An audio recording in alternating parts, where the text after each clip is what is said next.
Hello, bad campers. Okay, so you're going camping, you want to eat.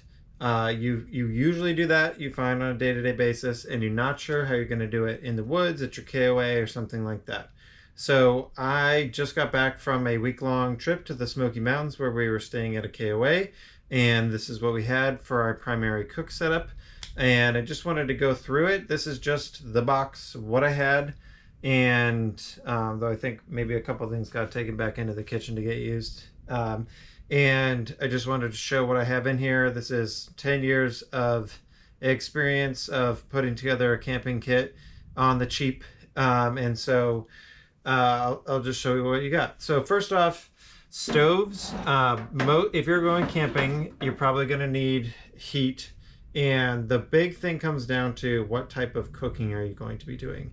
Are you only going to boil water, which is one completely valid way to approaching it? I mean, you can make spaghetti, you can do anything that requires boiling water, the mountain house meals, that type of stuff. If you're doing something like that, a very basic stove is going to do fine. This is the base entry-level Coleman stove. I've had this thing for 10 years. It does amazing for boiling water. What it does not do is simmer. And if you look at the reviews, it's a common complaint. They just don't, it's either full on or full off is what I've come to accept. There's ways you can like clean it to try to make it faster or to have more simmer control. Really didn't do anything for me. So if I'm only going to be simmering, this is what I bring. It's a little bit smaller. This is the next level up. This one's an even flow model.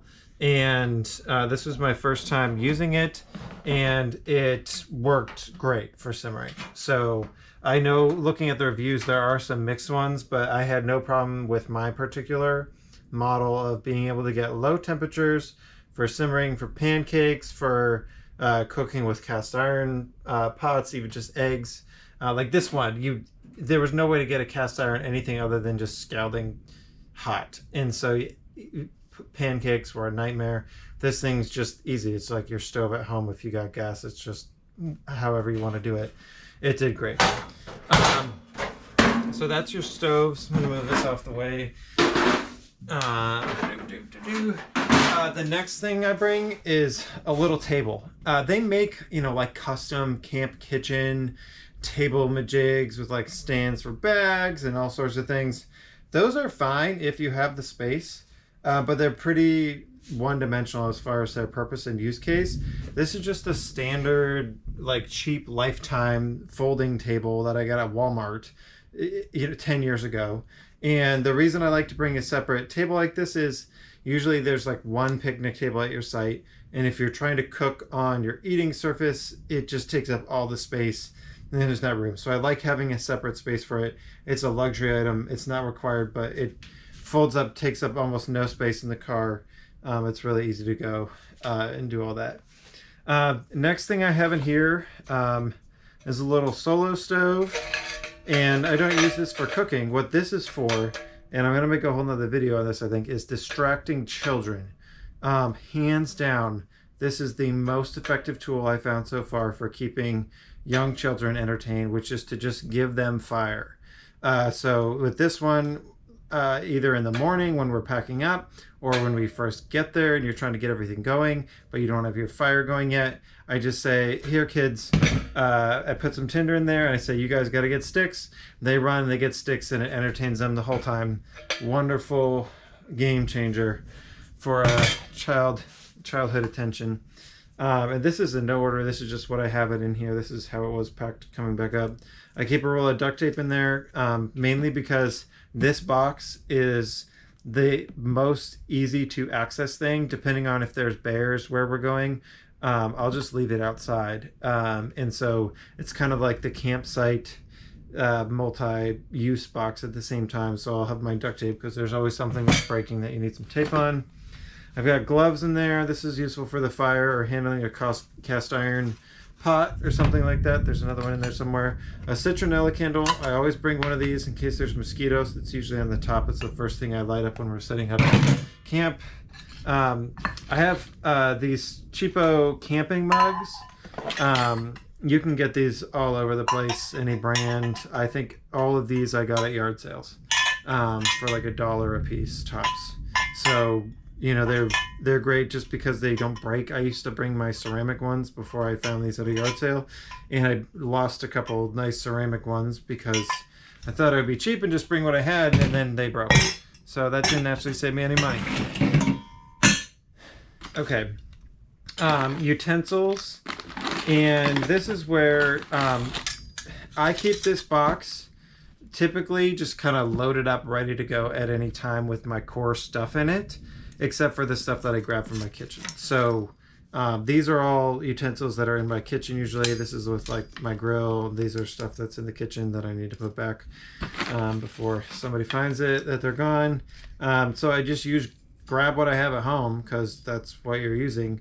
The key thing with this is, apart from the stove, you should theoretically have everything. If you cook at all at home, you have everything you need all ready to go camping, because you don't need anything camping specific for cooking, because it's just cooking with a camping stove. So theoretically you could spend $50 for a camping stove, and you can get them even cheaper used. I mean, they last forever for the most part if you get a good one. And so you just get something used and you can be out there. These are nice. Got these with a little gift card somewhere, but just little extendy hot dog, marshmallow, anything, cooking sticks. Throw those in there. Those are great. Here's that other glove. I keep the fire starting stuff in here. I've been enjoying these recently. They're kind of fun. They actually work really well. I usually use the little logs. These ones, I will use a half of this to get the fire going, or one of these. So kind of just depends on my mood. These are great for the little solo stove. Work really great for firing that up. So I keep that in there. I have a bag of bags, and so trash bags, just a whole bunch of trash bags in there because you're gonna need trash bags. This is a random thing I picked up at REI the other day on sale. It's just it's a cornhole set. That's mini. Again, this is a kid distracting technique, because I know when I'm pulling this out the first time, my attention is focused on this, not on maintaining children. And so this is something that buys you time. This has got to go back in the kitchen. You know, cooking spray for the cast iron or your pot. Some olive oil, same deal.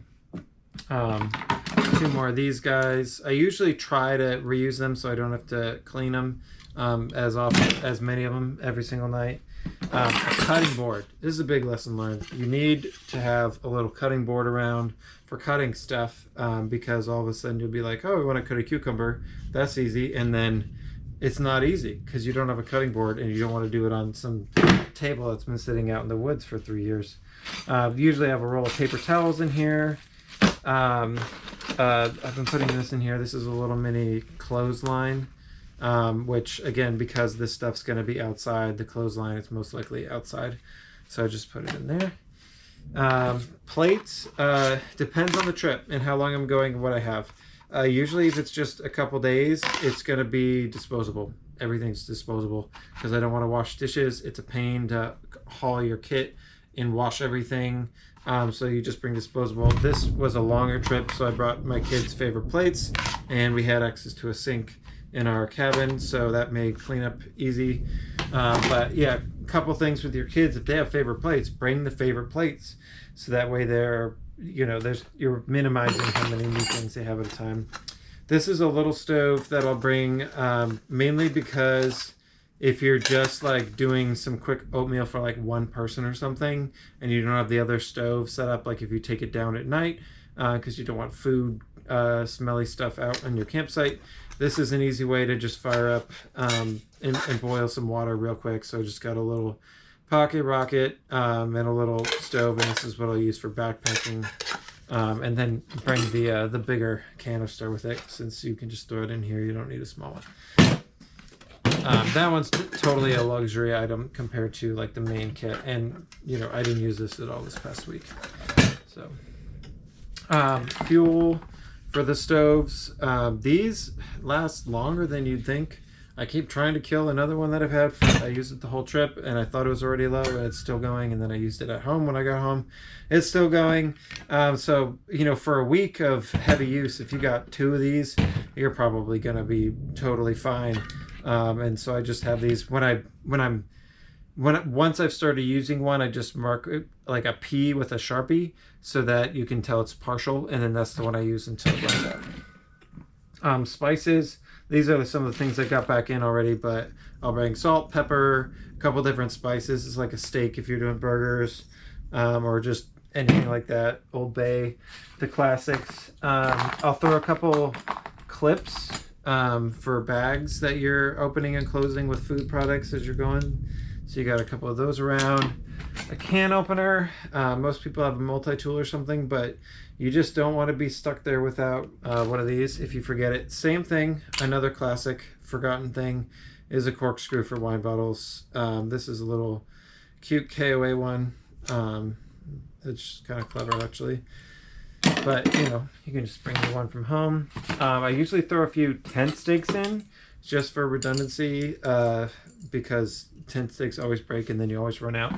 And so then you just happen to be like, oh yeah, I've got 6 spare ones over here somewhere, because if you need one, you need one. And then this is where you can just grab stuff from home, which is what I did. These are all straight from our silverware drawer. I was looking for these knives today, wondering why we had so few. I need to put these back in our house right away. And this is great if you know you're going to be washing it. Just bring silverware. Like, you don't have to go buy a camping fork. Camping fork is probably worse than your fork you have at home.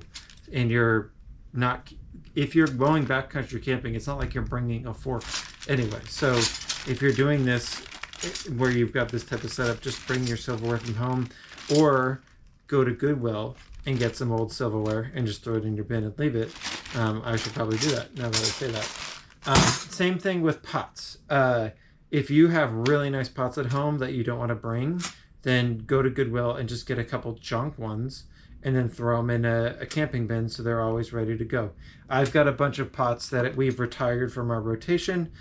These are some Calphalon pots that are over 10 years old. Some of the coatings started to scratch off and stuff, so we've got some new ones, but they're still great pots.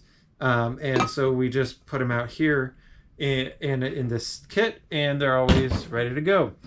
Same thing, I've got a cast iron, and which is always fun. I end up almost always just using cast iron. I've got 3 or 4 different other types that I'll bring depending on my mood. But yeah, here's a couple other old pots that you just keep around in the bin, and they're always ready to go. And you don't feel bad if they get jacked up somehow. They're just, you know, cheap pots that you would have gotten rid of and you didn't know what to do, or you got it Goodwill. Lighter. This is completely unnecessary. This was an emotional purchase with a gift card. It works great. It's just a little chopping knife that I just leave in there. But in hindsight, if I wasn't so emotional, I would have just gone to Goodwill and bought a little knife for like 30 cents. But this one does work great. I do like it, and it makes me happy for some odd programming reason. And then last, I've got a tablecloth down at the bottom, and these are from Coleman. They're just the little clips that keep it from blowing away. And then I got some of our old steak knives, so those always stay in there. And that's it. And then of course, you know, there's dead spiders and all sorts of oddities that collect over time. And then you've got a nice little kit. So that did us for a week. And then you know, the odds are you're going to go to a restaurant and eat out half the time anyway, if you're close by. But this is a very basic setup that I think if you went to Goodwill, you could, for $20, have all the pots, cups, silverware, and utensils and everything you'd need for a full camp cookout business here. And then go on Facebook Marketplace, get yourself a used stove for another $20-25. So for $50, you should be able to put together a complete spread of like the physical equipment that you need to go on a camping trip for the first time. And then once you've done that, you're done with it. Like, you don't have to mess with it. It's all the stuff. And then there's other things that you learn that are extras that you add on.